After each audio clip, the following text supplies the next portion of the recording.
जादू हिंदी कहानियाँ।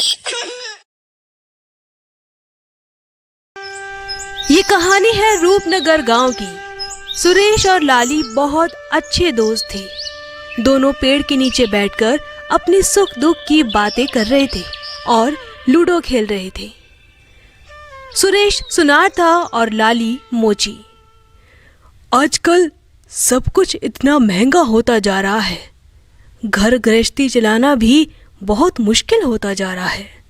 अरे तुम्हें किस बात की चिंता भाई, तुम्हारी तो सोने की दुकान है, आमदनी भी ज्यादा होती है तुम्हारी। अरे जिसकी आमदनी ज्यादा होती है उसके खर्चे भी तो ज्यादा होते हैं ना।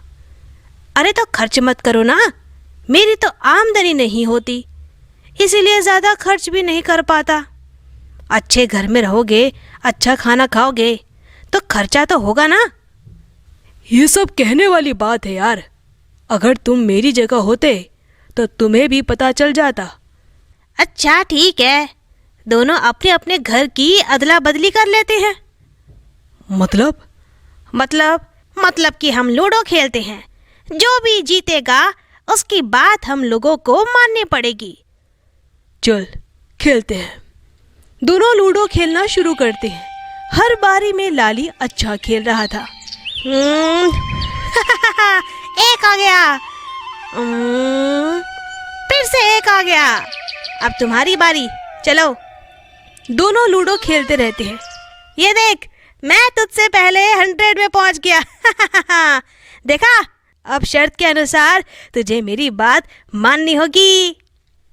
ठीक है, मैं तैयार हूँ। बता क्या करना है। आज से हम लोग अपना घर, व्यापार, सब कुछ की अदला बदली कर लेंगे। तुम मेरे घर पर रहोगे और मैं तुम्हारे घर पर। आज से तुम मोची का काम करोगे और मैं सुनार का काम करूंगा। लेकिन मुझे तो मोची का काम करना ही नहीं आता। मुझे भी सोने का काम करना नहीं आता, लेकिन हम लोग सीख लेंगे और फिर जब हमारा मन भट जाएगा तो वापस से हम अपना अपना काम करने लग जाएंगे। ठीक है? ठीक है, अब मैं शर्त हार ही गया हूँ तो तुम्हारी बात माननी ही पड़ेगी।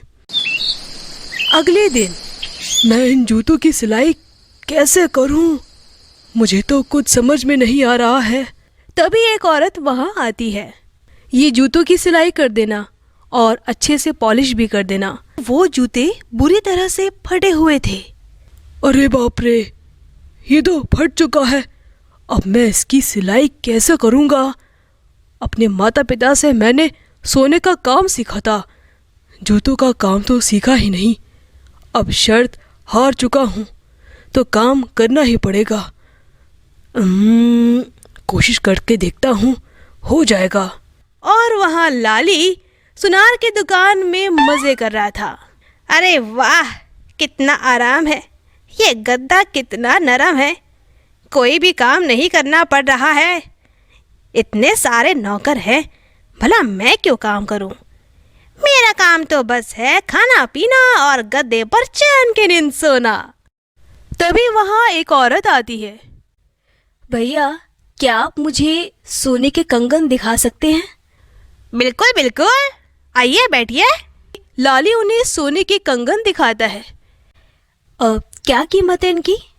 अब इसकी कीमत है 30,000। लेकिन इसमें तो इसकी कीमत 25,000 लिखी है। 2 दिन पहले कर्मचारियों की मजदूरी कम थी, अब बढ़ चुकी है। अच्छा, पर सीधे 5,000 बढ़ गया। देखिए, अब आपको लेना है तो ले लीजिए, नहीं तो कोई बात नहीं। नहीं, मुझे दे दीजिए। फिर वो औरत सोने के कंगन ले लेती है। पूरे 5,000 रुपए की कमाई हुई है, वो भी एक ही दिन में। अरे वाह, यहाँ तो मजे ही मजे हैं। अगले दिन सुरेश अपनी सुनार की दुकान में आता है।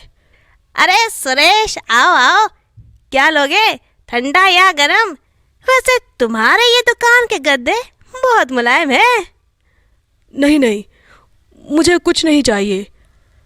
अरे ऐसे कैसे, इतनी गर्मी में काम करके अपने दोस्त के यहाँ आए हो? मुझे माफ कर दे लाली, मैं समझ चुका हूँ तुम्हारा काम जितना मुश्किल है तुम्हारी जिंदगी भी उतनी ही मुश्किल से कटती है। चलो अच्छा है, तुम्हें समझ तो आ गया।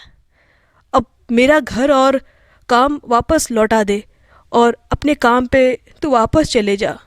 क्या कहा? नहीं नहीं नहीं नहीं नहीं, ऐसा कैसे हो सकता है? ऐसा कैसे हो सकता है? अब तक तो मेरा मन भी नहीं भरा है। तुम ये क्या कह रहे हो? तुम्हें तो सुनार का काम आता भी नहीं है। तुम्हारे कर्मचारी है ना, अब तो मैं भी तुम्हारी संपत्ति में आराम करना चाहता हूँ। क्या? इसका मतलब तुमने? बिल्कुल सही कहा। चलो अब शरबत पियो और निकलो यहाँ से। सुरेश बहुत परेशान हो गया था। उसे कुछ भी समझ में नहीं आ रहा था। फिर उतने में वही औरत वहां आती है।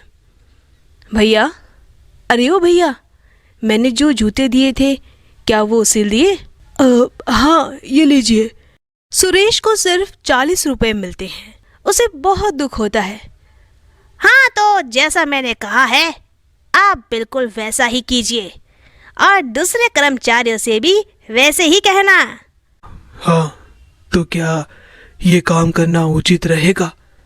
दुकान किसकी है? आपकी है। तो फिर उचित अनुचित ये सब मैं समझ लूंगा। मैं इस दुकान का बहुत पुराना कर्मचारी हूँ, इसीलिए मुझे पता है कि इस दुकान का बहुत नाम है। इस तरह से तो नाम खराब हो जाएगा। आप चिंता मत करिए, मैंने जो कहा है वही कीजिए। तांबे की मात्रा बढ़ा दो। सोना तो सोना ही रहने वाला है, तांबा मिलाने के बाद भी और ना मिलाने के बाद भी। मैं रातों रात ढेर सारा मुनाफा कमाना चाहता हूँ, ढेर सारा मुनाफा। और उधर बेचारा सुरेश कुछ सोच रहा होता है। पिछले कुछ दिनों से जितनी आमदनी हुई है उससे ही मुझे कुछ करना पड़ेगा। क्या करूं? सोने के जूते। हाँ, सोने का डिज़ाइन बनाकर जूते तैयार करूंगा। और मुझे सोने का डिज़ाइन बनाना अच्छे से आता है। मैं बाहर से साधारण जूते खरीद कर लाऊंगा और उस पर सोने के धागे से डिज़ाइन बनाऊंगा। सोने के गहने तो सभी बनाते ही हैं, लेकिन सोने के जूते कौन बनाता है? तभी वहां एक आदमी अपने बच्चे के साथ आता है। सोने के धागे से तैयार जूते के डिज़ाइन देखकर वो बच्चा कहता है, अरे वाह, वो जूते कितने अच्छे हैं। पापा, मुझे वही जूते चाहिए। इनकी कीमत क्या है? सिर्फ 700 रुपये। इसके ऊपर सोने के धागे से डिज़ाइन बनाया गया है। फिर सुरेश उन्हें वो जूते दे देता है। सुरेश पैसे देखकर बहुत खुश होता है। उसी गांव में रहने वाली एक राजकुमारी अपने नौकर के हाथ सुरेश के बनाए जूते देखकर बहुत खुश होती है। वाह, ये दिखने में तो बहुत खूबसूरत है, तुमने कहाँ से लिए? फिर वो राजकुमारी को सुरेश के बारे में सब कुछ बता देता है और राजकुमारी अपने साथ साथ अपने पूरे परिवार के लिए सैंडल और जूतों का ऑर्डर देने के लिए कह देती है। 1 साल बाद सुरेश बहुत अमीर हो गया था। उसकी खुद की जूतों की बहुत बड़ी दुकान थी। सब कुछ अच्छा चल रहा था और वहाँ पर कई सारे लोग खरीदारी करने आए थे। और वहाँ लाली के पास पुलिस की गाड़ी आती है। पुलिस ऑफिसर, मैं सच कह रहा हूँ, मेरी दुकान के कर्मचारी तांबा बनाते हैं। ये दुकान किसकी है? अब ये मेरी दुकान है। तो फिर? नहीं, आप मेरी बात तो सुनिए। अब तुम हमारी बात सुनो। दुकान के खिलाफ कंप्लेन आई है कि तुमने सोने में तांबा मिलाकर लोगों को ठगा है। अब तुम हमारे साथ थाने चलो। लाली उनके साथ थाने जाता है कि तभी बाहर सुरेश खड़ा होता है और लाली सुरेश को देखकर रोने लगता है। सुरेश, मेरे भाई, मुझे बचा ले। देख, तू तो जानता है ना कि मुझे सुनार का काम नहीं आता है। लेकिन मुझे तो जूते बनाना आता है, मतलब मैंने सीख लिया है। बिना मेहनत के इंसान को कभी कुछ नहीं मिलता, समझे?